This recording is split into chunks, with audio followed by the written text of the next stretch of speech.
कभी भी किसी सीनियर्स के लिए डोंट मेक अ ओपिनियन कि यार ये he is a very rude guy, he will not going to help me. ऐसा नहीं होता है।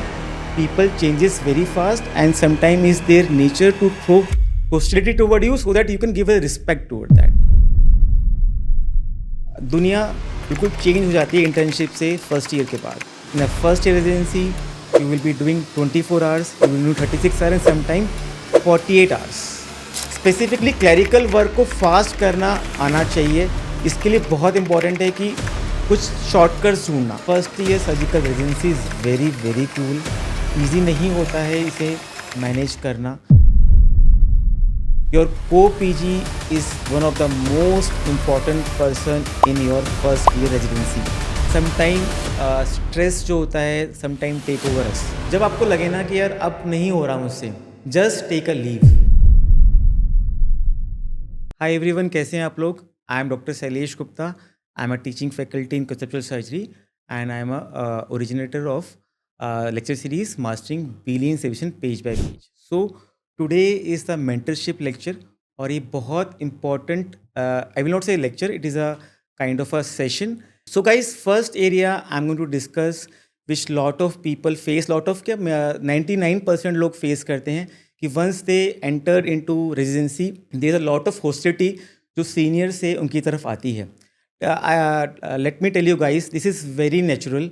एंड सीनियर्स जो आपके साथ थोड़ा आपको प्रेशराइज कर रहे हैं काम के लिए, जो आपको स्कोल्डिंग कर रहे हैं, विच इज़ वेरी नेचुरल. इसके बहुत सारे रीजंस हो सकते हैं. First of all, they have also felt the same as आप जो फेस कर रहे हो, वो भी फर्स्ट ईयर थे.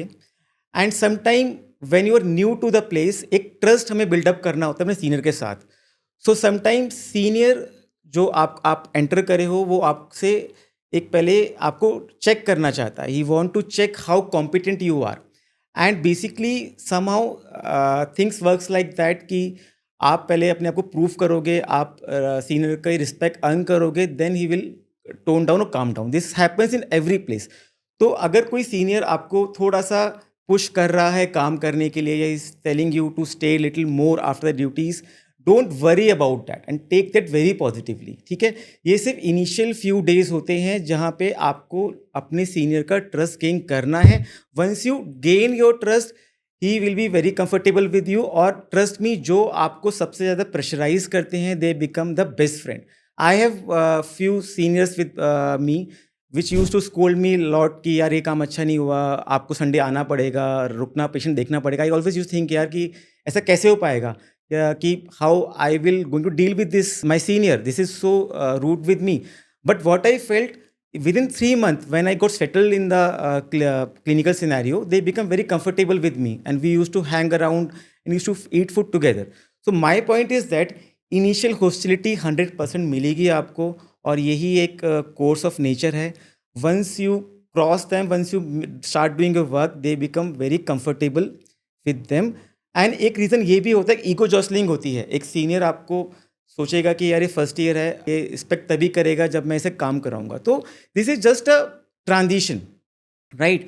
एक बार आप अपना काम दिखा दोगे उसे कि नहीं, I am a hard working student, मैं क्लिनिक अपने वार्ड राउंड ढंग से लेना जानता हूँ, और I am here to help my patient, I am here to help my seniors. वो लोग आगे से जाके और आपकी हेल्प करेंगे and they will going to help you in a lot in every aspect of life. So just don't worry, trust the process. और कभी भी किसी सीनियर्स के लिए don't make a opinion कि यार ये he is a very rude guy, he will not going to help me. ऐसा नहीं होता है.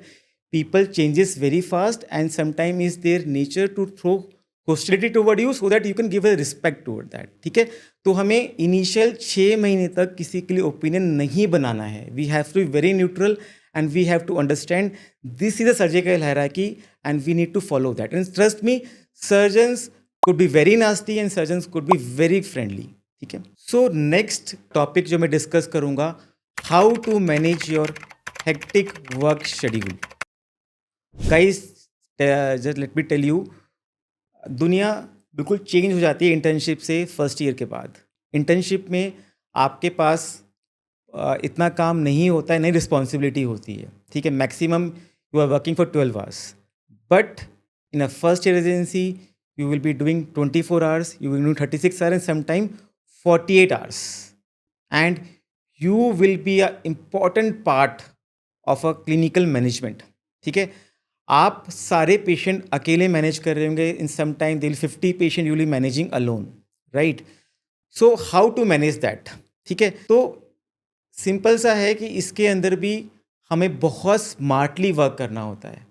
ठीक है, अगर हम ऑर्थोडॉक्स तरीके से काम करेंगे, हम कभी भी इतने पेशेंट को एक साथ मैनेज नहीं करने होते हैं. तो सबसे इम्पोर्टेंट है टू प्रायोरिटाइज योर वर्क.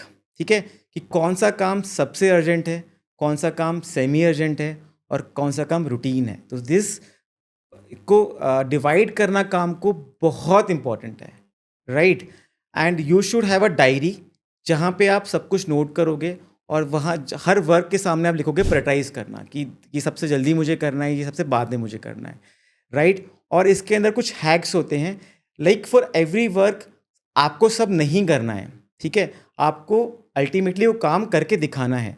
तो आपको अपने नीचे जितनी भी स्टाफ आता है, for example interns will be there to help you and sometime they will be JRs, right? And you need to know कि आपका कौन सा इंटर्न इंटेलिजेंट है, कौन सा इंटेलिजेंट नहीं है. ये बहुत इंपॉर्टेंट है. किसी को काम देने से पहले we should know their ability, right? Because responsibility हमारे ऊपर ही आती है. एंड डेफिनेटली विद इन 1 और 2 डेज आपको पता चल जाएगा कि यार ये रिसोर्स मेरे लिए बहुत अच्छा काम करने वाला है. एंड डेफिनेटली रिसोर्स को मैनेजमेंट करना भी एक अलग टॉपिक है जो हम कभी और डिस्कस करेंगे. बट इट इज़ इम्पॉर्टेंट कि जो काम हमारे ऊपर आया है सारा उसे हमें डिवाइड करना है, उसे नीचे को देना है. Third thing is that use of technology. ठीक है, आप काफ़ी काम जो है फ़ोन पे भी कर सकते हो. और इसके लिए मोस्ट इंपॉर्टेंट होता है कि SPOC ढूंढना, कि अगर मुझे एक एक्सरे करवाना है पेशेंट का, तो मुझे पता है कि रेडियो डायग्नोसिस में एक टेक्नीशियन है, एक क्लरिकल स्टाफ है which is good person and वो मेरा काम कर देता है. तो ऑब्वियसली वो एकदम काम नहीं करेगा. इनिशियल फ्यू डेज आपको पता चलेगा कि नहीं यार ये काम इस तरीके से भी किया जा सकता था, और ये बंदा है कि he seems to be a nice person and he seems to be genuine person. आपको ऐसे लोग आइडेंटिफाई करने पड़ेंगे डिपार्टमेंट में जाके, एंड वो ऑब्वियसली विद टाइम हो जाएगा. तो इट इज़ वेरी इंपॉर्टेंट कि आप ऐसे लोगों को आइडेंटिफाई करो. आप उनसे फ़ोन पे बात करके भी काम करा सकते हो. अगर आप फिजिकली रन करोगे तो you will get drained and वो एफिशिएंट भी नहीं होगा. It is very important to very efficient. ठीक है, कोई यहाँ पे आपको प्राइस देने वाला नहीं है कि आपने 100 पेशेंट बहुत अच्छे से मैनेज कर लिए. आपको लेकिन अगर स्मार्टली वर्क करोगे तो एग्जॉस्ट नहीं होंगे और फ्रेश रहोगे, so that you can concentrate on other work also, right? Specifically clerical work को फास्ट करना आना चाहिए. इसके लिए बहुत इंपॉर्टेंट है कि कुछ शॉर्टकट्स ढूंढना. वो शॉर्टकट्स हर कॉलेज में डिफरेंट होते हैं, राइट? एंड वेरी इंपॉर्टेंट, आज टेलीफोन पे कैसे काम करना है, फ़ोन पे कैसे मैनेज करना है. और ये भी बहुत इंपॉर्टेंट होता है कि जिसे हम ऑर्डर दे रहे हैं उसने किस तरीके से रिसीव करा और कितना कॉन्फिडेंस हमें आया कि वो काम करेगा. तो ये भी बहुत इंपॉर्टेंट ट्रिक है. सो इन शॉर्ट, इतने सारे पेशेंट मैनेज करने के लिए हमें बहुत स्मार्ट वर्क करना पड़ता है और हमें उसके तरीके आने चाहिए. फॉर एग्जाम्पल, अगर मुझे किसी पेशेंट की रिपोर्ट लेने जाना है, if I know mister Satish works in radio department, I can also fill a form and talk to mister Satish कि मैं एक पेशेंट के पास आपको भेज रहा हूँ, मुझे MRI का डेट चाहिए. एंड आप पेशेंट के अटेंडेंट को भी भेज सकते हो. बट इसमें ट्रिक क्या है कि मुझे श्योरिटी होनी चाहिए कि जो मैंने काम दिया है वो हो जाए, क्योंकि अल्टीमेटली एक ही चीज़ मैटर करता है कि काम होना चाहिए. So you need to be very smart, then only you can manage 36 hour and 48 hours. नहीं तो आप पूरा ड्रेन आउट हो जाओगे. सो गाइस, नेक्स्ट बहुत ही एक तरह से इमोशनल बॉन्डिंग वाला क्वेश्चन है कि इम्पोर्टेंस ऑफ योर को-पीजीज. ठीक है, सो मैं इसे ऐसे एक्सप्लेन करूँगा कि you are in a war और आपके साथ आप अकेले नहीं लड़ रहे हो, आपके साथ कई सोल्जर्स और लड़ रहे हैं. वो बेसिकली वो को-पीजीज हैं आपके. सो आपका को-पीजी 99% सेम बैटल लड़ रहा है जो आप लड़ रहे हो. तो आपके को-पीजी से ज़्यादा आपकी सिचुएशन के बारे में कोई नहीं समझ सकता है. तो trust me, your co-PG is one of the most important person in your first year residency. ठीक है, और 99% टाइम पे लोग आपको अच्छे ही मिलेंगे. ओनली 1% होता है कि आपका को-पीजी आपको बिल्कुल काम करने वाला ना मिले. लेकिन in that case also first year में जनरली लोग सभी काम करते हैं. ठीक है, so it is very important कि आपका बॉन्डिंग अच्छा हो, बिकॉज कई बार ऐसा सिचुएशन आएगा कि आपको you need to go for आप थक जाओगे, आपको मन करेगा यार I want to take a 6 hour rest, लेकिन बैटल तो चल रहा है, अगर आप रेस्ट करोगे तो कौन लड़ेगा बैटल? तो ऑब्वियसली आप अपने को पीजी की हेल्प ले सकते हो यार कि मैं थोड़ा थका हूँ, I am just want to take a nap, ये थोड़ा काम आप देख लोगे क्या? तो को पीजी के साथ bonding is very very important. बहुत सारे काम में एक आप कर सकते हो, और ट्रस्ट मी, इस बैटल के अंदर, फर्स्ट रेजिडेंसी के अंदर, you will like to share some lighter moment कि एक कि हमने मजाक कर लिया या हमने एक तरह से डिस्कशन कर लिया, उसके उस टाइम पे आपको को PG is the best person to share the feelings and all, ठीक है, बिसाइड द क्लिनिकल वर्क। और जनरली क्या होता है, ये जर्नी में जब हम हमारे अच्छे फ्रेंड्स बनते हैं तो जर्नी बहुत जल्दी पास ऑन हो जाती है, राइट? सो को पीजीज़ को साथ बॉन्डिंग बनाना बहुत इंपॉर्टेंट है।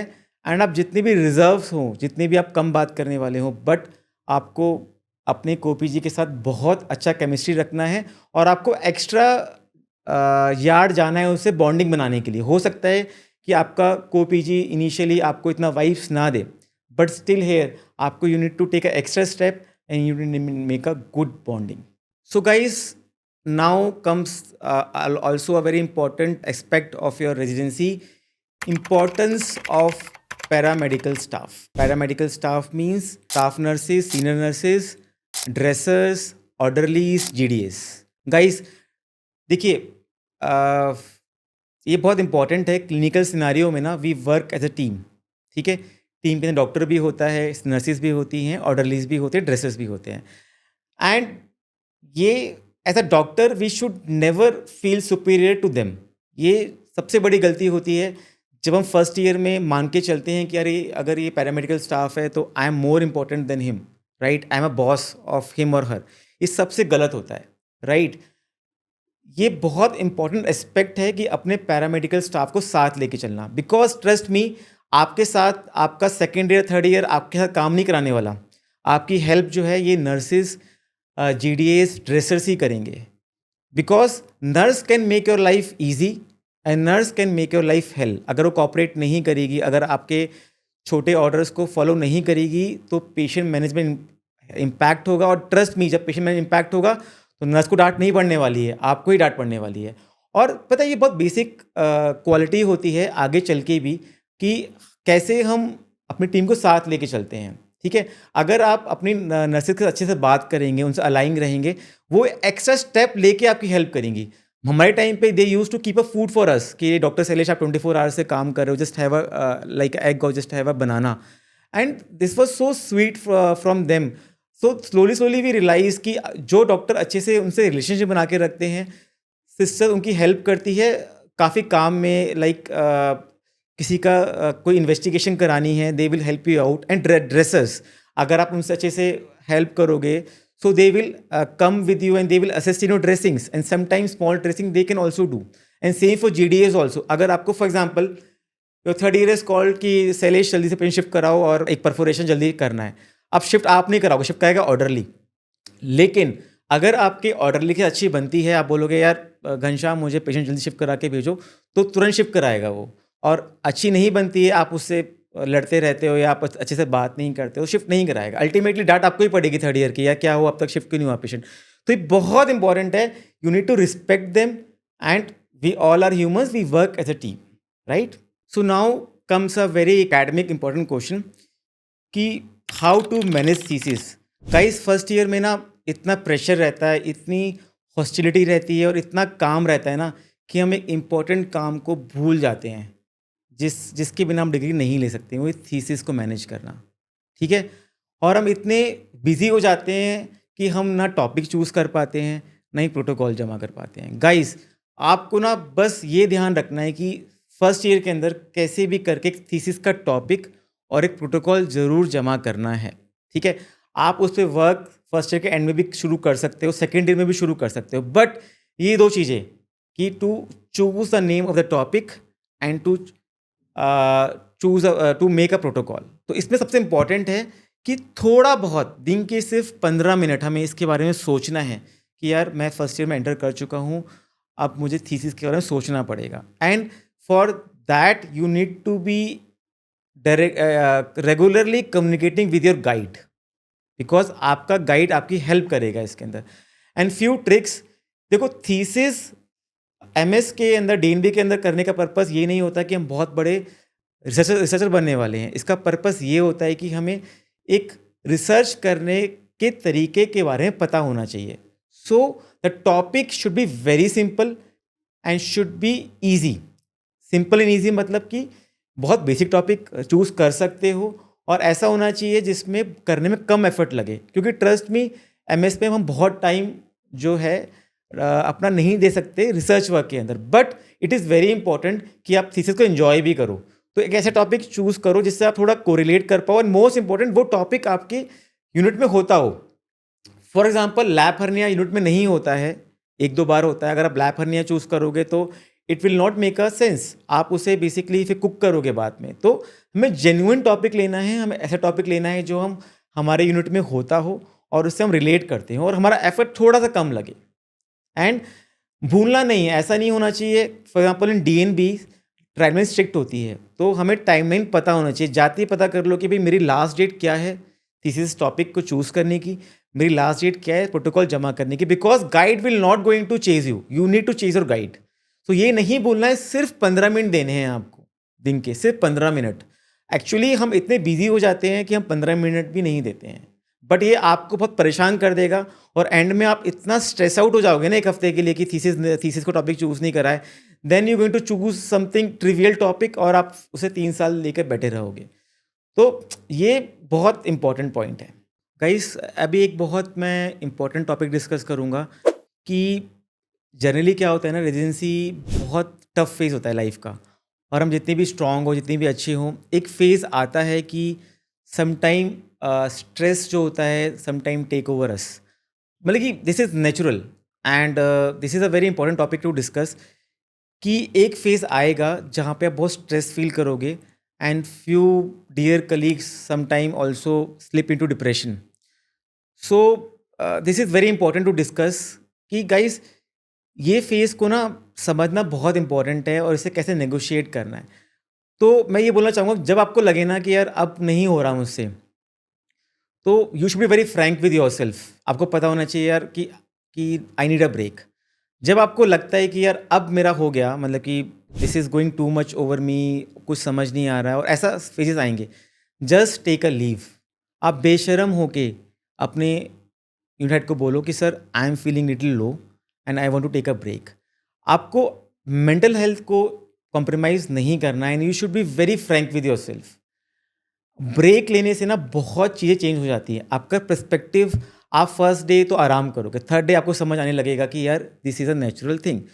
तो एक ब्रेक के अंदर ना आपको आराम मिलता है बॉडी को, और आपको एक पर्सपेक्टिव समझ आता है. Sometime you need to take a break so that आपके साथ जो हो रहा है आप उसे समझ पाओ. And sometime you might need to take a help also, and that is absolutely normal. Because trust me, first year surgical residency is very very cruel. easy नहीं होता है इसे मैनेज करना. एंड एक फेज़ आता है जहाँ पे किसी की हेल्प लेना और sometime taking anti depressant is not at all a bad thing, is a very good idea. And again, यहाँ पे जो आपके फ्रेंड्स हैं, जहाँ पे आपके जो कोपीजीज हैं, एंड फ्यू सीनियर्स जो आप उन्हें लाइक करते हो, आप उनकी डिस्कस करो. But just don't keep it in your self. You should be very very open कि यार मुझे हो रहा है और मुझे ब्रेक की ज़रूरत है. एंड ट्रस्ट मी, ब्रेक बहुत हेल्प करता है, right. And they might be think कि आपको लगे कि मुझे ब्रेक नहीं मिल रहा है, then just don't think about them people about them. Just take a break, and just take a break कि सर मुझसे नहीं हो रहा है, मुझे थोड़ा सा ब्रेक चाहिए, और take a 1 week break. Guys, now I am going to discuss a very important, और ये आपके लाइफ लॉन्ग काम करेगा. ये नहीं फर्स्ट ईयर में, जब आप MCH करोगे, हर जगह पे ये बहुत इंपॉर्टेंट है. How to manage rounds. ठीक है, 25 पेशेंट हैं, एक कसरत का राउंड शुरू करने वाला है, आपको राउंड प्रेजेंट करना है. तो आप ऐसे नहीं बोल सकते कि सर पेशेंट ठीक है, वाइटल्स ठीक हैं, और वूंड में कोई पस नहीं आ रहा, ड्रेसिंग मैंने कर दी. ऐसे नहीं होता है. यू आर अ डॉक्टर, आपको एक राउंड्स को एक क्लिनिकली प्रेजेंट करना है. This is soap criteria: subjective, objective, assessment, plan. Trust me, जो पर्सन सोप को फॉलो करता है वो एक अच्छा क्लिनिशियन बनता है। अगर वो अच्छे से प्रेजेंट करता है तो कस्टमर से इम्प्रेस होता है तो उसे सर्जरीज भी ज़्यादा मिलती हैं। तो what is soap criteria? Subjective. Subjective means patient ने क्या बोला। मैं सिंपल पेशेंट से पूछूंगा कि आपको कैसा लग रहा है, तो पेशेंट खुद ही बोलता जाएगा डॉक्टर साहब मुझे I am feeling pain, I had a vomiting. That is subjective. Objective is कि I will going to ask leading question to the patient कि आपको वॉमिटिंग हुई, आपको फीवर आया, this is objective. Assessment is your clinical examination, like how is the chest, how is the abdomen and how is the wound. Plan is कि आपकी पूरी patient को देखने के बाद आप आज क्या प्लान कर रहे हो। Like I am planning an X ray, I am planning to send some labs, I am planning to operate and I am planning to send some cross refer. That is a plan. तो subjective, objective, assessment, plan, इस पर पूरा lecture बना सकते हैं। But in short I just want to tell you, अगर हम अपने राउंड प्रेजेंटेशन को थोड़ा सा कंसाइज करके ब्रीफ कर पाएंगे और एक पैटर्न भी दे पाएंगे, so all will be impressed. And trust में जो अच्छा काम करते हैं ना, उनके बारे में सब डिस्कस करते हैं कि यार एक डॉक्टर अल्पना है, वो बहुत अच्छा राउंड लेती हैं and she is very talented and she know how to present rounds. तो जब हम अच्छा काम करते हैं ना, हम बहुत जल्दी आगे भी आते हैं। एंड पीपल जब लाइक करते हैं ना एक दूसरे को, they start to give you work. People will come take extra step to give work. So round को मैनेज करना बहुत इंपॉर्टेंट है। एंड अपार्ट फ्रॉम दिस, अपना राउंड टाइम पे लेना बहुत इंपॉर्टेंट है। ऐसा नहीं होना चाहिए कि अगर 8 बजे कसरत का राउंड शुरू हो रहा है, 7:30 राउंड ले रहे, तो हम जस्टिस नहीं कर पाएंगे। ठीक है, देखो गाइस, फर्स्ट ईयर में आप जो भी काम करोगे ना, वो लाइफ लॉन्ग आपके साथ रहने वाला है। ठीक है, सो कुछ हैबिट्स अगर आपने डेवलप कर ली कि पेशेंट को देखते कैसे समझ आपको आ गया, तो लाइफ लॉन्ग रहेगा। और फर्स्ट ईयर के बाद सेकेंड थर्ड ईयर में इतना आप पेशेंट को क्लोजली नहीं देखोगे। फर्स्ट ईयर तो काइंड ऑफ अटेंडेंट होता है पेशेंट का, इतना क्लोजली वॉच करता है। सो अपने राउंड टाइम पे लेना, टाइम को डिवोट करना, लाइक ड्रेन्स को ढंग से देखना, उन्हें समझना, तो बहुत इंपॉर्टेंट। शॉर्टकट्स नहीं है राउंड्स के। फर्स्ट ईयर को कोई भी राउंड्स के टाइम शॉर्टकट नहीं लेना चाहिए। उसके पास एक प्रॉपर लिस्ट होनी चाहिए कि मुझे क्या क्या देखना है, तभी वो एक अच्छा क्लिनिकल एक्यूमेन कर पाएगा। फॉर कोरिलेट करेगा कि आज ड्रेन में कुछ नहीं था, पेशेंट कंफर्टेबल था, ड्रेन में बाइल आ गया तो पेशेंट को ये फाइंडिंग्स है, तो he will definitely become a good surgeon, right. Now comes the question जिसके लिए आप आई थिंक सब वेट कर रहे थे कि मैं डिस्कस करूँगा, कि कटिंग एक्सपेक्टेशन, कि एज अ फर्स्ट ईयर मुझे कितना एक्सपेक्ट करना चाहिए, कि मुझे कितना सर्जिकल काम मिलेगा guys. So guys, this is a very very subjective question and इसके बारे में हम काफ़ी डिस्कस कर सकते हैं। But trust me, cutting expectation जो होनी चाहिए ना, वो बहुत प्रैक्टिकल होनी चाहिए और हमारी प्रायोरिटी फर्स्ट ईयर में नहीं होनी चाहिए। आपको लगेगा कि मैं क्या बात कर रहा हूँ, like we are all are surgeon, we are ready to do the surgery. But trust में एक प्रोसेस है। प्रोसेस क्या है? प्रोसेस ये है कि I will be a good resident, I will be taking good care of patient, I will be seeing them first. मैं अच्छे से वार्ड मैनेज करूँगा और मैं एक प्रोसेस को ट्रस्ट करूँगा कि मैं एक अच्छा काम कर रहा हूँ, तो मुझे एक अच्छी रिकग्नाइजेशन मिलेगी, और मैं अच्छा काम कर रहा हूँ तो मुझे ऑटोमेटिकली काम, कटिंग या सर्जिकल वर्क काम मिलना शुरू हो जाएगा। ट्रस्ट मी, इस प्रोसेस को बिलीव करना डिफ़िकल्ट होता है, क्योंकि हमें लगता है कि यार हम काम तो मुझे मिल नहीं रहा, तो अच्छा काम मैं क्यों करूँ। लेकिन this is how things work. अगर आप अच्छे हो, अगर आपका वार्ड मैनेजमेंट अच्छा है, अगर आप पंक्चुअल हो, आप सिंसियर हो, तो 90% आपको काम मिल जाएगा।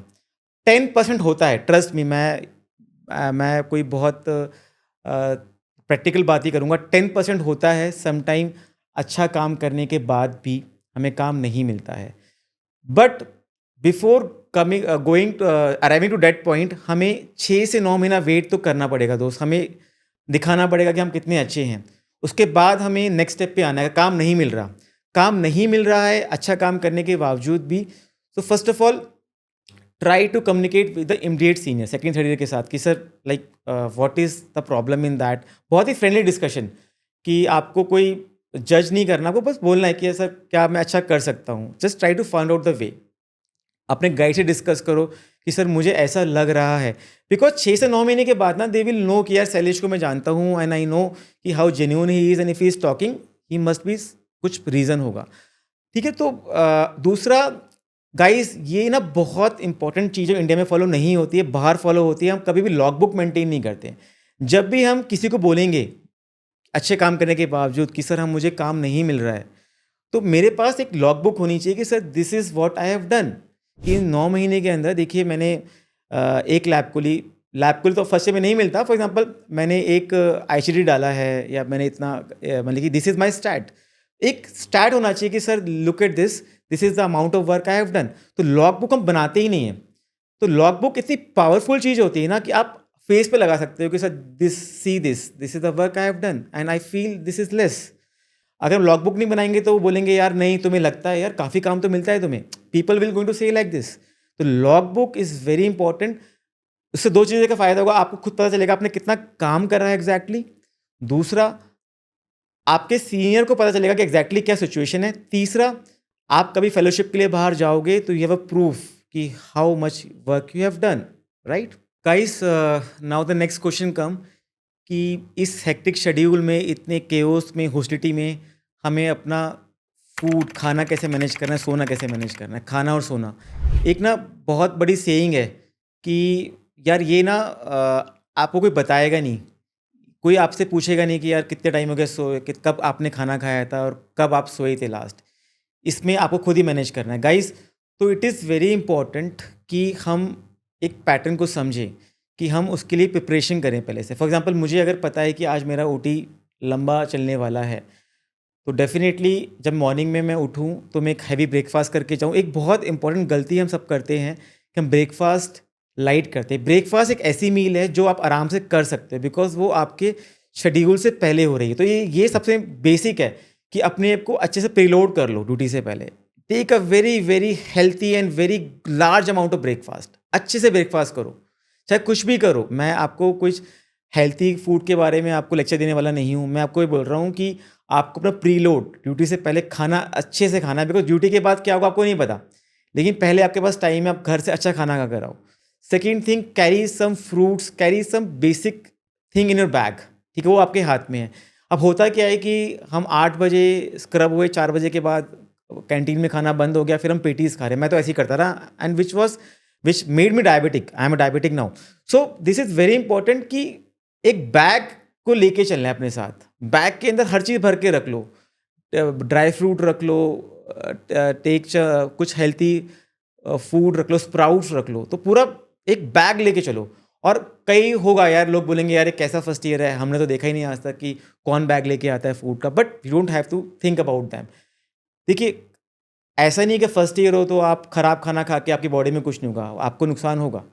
और तो ये बहुत इंपॉर्टेंट है कि हम एक तो अच्छा ब्रेकफास्ट करें और अच्छी फूड आइटम अपने साथ लेके चलें, right. And next is sleep. Guys देखो, 24 ड्यूटी के अंदर काफ़ी फेजेस आते हैं। कुछ फेजेस आते हैं जहाँ बहुत हेक्टिक होता है, हम रेस्ट नहीं लेते। कुछ फेजेस आते हैं जो कि लेस केओटिक होते हैं।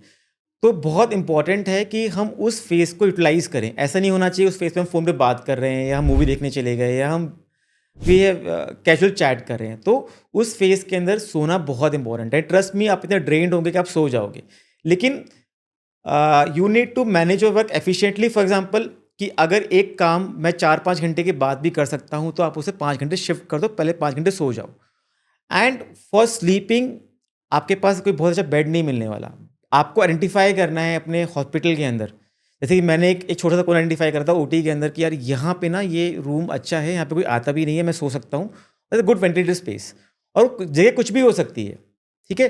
तो सोना बहुत इंपॉर्टेंट है। लेकिन ये बहुत ज़रूरी है कि हम एक टाइम को आइडेंटिफाई कर ले कि फॉर एग्जांपल आज मेरा प्री सर्जरी डे है। Pre surgery day less chaotic होता है और पोस्ट टाइम मोर केओटिक होता है। तो मुझे पता है कि पोस्ट टाइम में सोने का टाइम नहीं मिलेगा, लेकिन मुझे पता है कि प्री सर्जरी में टाइम मिलेगा।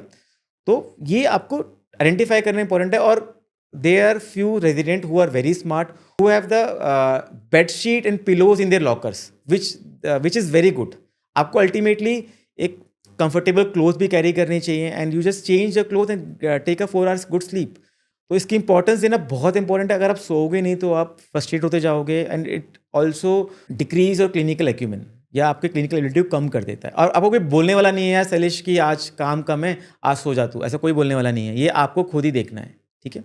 Now comes the very important and last topic I am going to discuss कि भाई हमने सब डिस्कस कर लिया कि कैसे सीनियर्स मैनेज करने हैं, कैसे काम मैनेज करना है, थीसिस मैनेज करनी है, बट पढ़ना कितना है और कैसे पढ़ना है guys. So here comes the conceptual surgery. Here comes the mastering Bailey and Sebastian page by page. जो conceptual surgery बना है वो इसीलिए बना है कि हम सबको पता है वी ऑल आर सर्जन्स कि आपके पास टाइम ही नहीं है. तो कैसे आप इस बिजी शेड्यूल में स्ट्रेसफुल एक्टिविटीज़ के बीच में पढ़ सकते हो. सो this is a great app. आप खा रहे हो, आपको बस वीडियो प्ले करना है, आप खाते खाते भी सुन सकते हो, या आप एक कैब में बैठे हो उसमें सुन सकते हो. सो this is a amazing app जहाँ पे बड़े कंसाइज लेक्चर्स हैं, आप सारा सुन सकते हो. And specifically the mastering Bailey section page by page series by me के अंदर मैंने स्टैंडर्ड टेक्स्ट बुक्स को बहुत सिंप्लीफाई करके प्रेजेंट करा है, बिकॉज मुझे पता है कि इस हेक्टिक शेड्यूल के अंदर आप सेबेस्टियन बेली नहीं पढ़ सकते हो. It's not possible. मैं भी पढ़ नहीं पाया था. बट अगर आप उन कंसाइज लेक्चर को सुन लोगे, they have been made from this text book in a more simpler way, तो it will be equivalent to reading the text book. ठीक है. तो यहाँ टेक्नोलॉजी का बहुत इंपॉर्टेंट रोल है, यहाँ सी एस का बहुत इंपॉर्टेंट रोल है. Guys, C S is not for preparation for P G entrance. This is a very authentic app for residents. ये रेजिडेंट्स के लिए ही बनाई गई है और उनके हेक्टिक शेड्यूल को ही लेके बनाई गई है. और इसमें थ्योरिक एस्पेक्ट भी हैं और प्रैक्टिकल एस्पेक्ट्स भी हैं कि राउंड कैसे लेना है, प्रैक्टिकल वाइवा कैसे डील करना है, long cases, short cases, theory कैसे करना है. Guys, so this is the last but very important point कि काम भी चलता रहेगा पर थोड़ा सा क्लिनिकल एकेडमिक ओरिएंटेशन रखना है. बिकॉज अल्टीमेटली अगर आप बिल्कुल नहीं पढ़ोगे तो आपका जो एस आर बोलेगा वो आप मान लोगे कि यार अब वो एस आर अच्छा भी हो सकता है, वो एस आर खराब भी हो सकता है. तो बट थोड़ा सा हमें खुद भी पढ़ना है कि एग्जैक्टली मैंने जो देखा मैं पढ़ लूँ. तो उसका बेस्ट तरीका ये है, एक छोटी सी डायरी रखो, इसी राष्ट्रपा की डायरी. उसमें जो भी कुछ लगता है कि डाउट है उसे लिख लो अपने डायरी के अंदर, और बस 10 minute 15 minute end of day देना है कि आज मैंने देखा था तो मैं देखूं कि बुक क्या बोलती है. ठीक है. And keep following conceptual surgery. This is the best thing you can do for your residency. And one more thing, I am always available, and you can get my contact detail at the end of this session. And if you have any doubt, if you need any help, please help me to connect. I will be happy to help. Thank you so much. And don't worry, you are not alone. ये phase जो है हम सब ने face करा है. And इस phase के बाद ना you will be different human, you will be much more stronger, and you can face anything. ठीक है. Thank you so much. Have a nice day.